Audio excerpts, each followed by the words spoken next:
Big boss Malayalam season 7 നമ്മുടെ അനുമോളും അതുപോലെ പ്രവീണും ഒരു അടിപിടി കൂട്ടുകെട്ടാണ്. എന്ന് വെച്ചാൽ കൂട്ടുകെട്ടുണ്ടോ എന്ന് ചോദിച്ചാൽ ഉണ്ട്. അടിപിടിയുള്ള ഒരു കൂട്ടുകെട്ടാണ് എപ്പോഴും.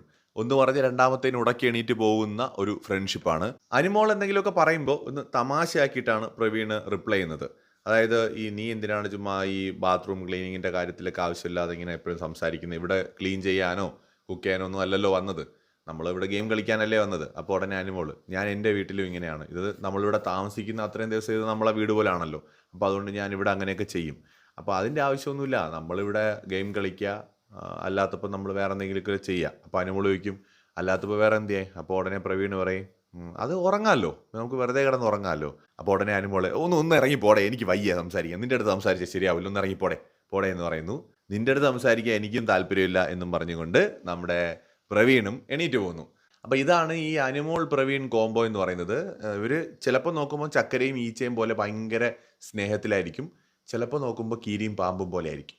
യാ, ദാറ്റ്സ് ട്രൂ. കൂടുതൽ അപ്ഡേറ്റ്സുമായി വീണ്ടും വരാം.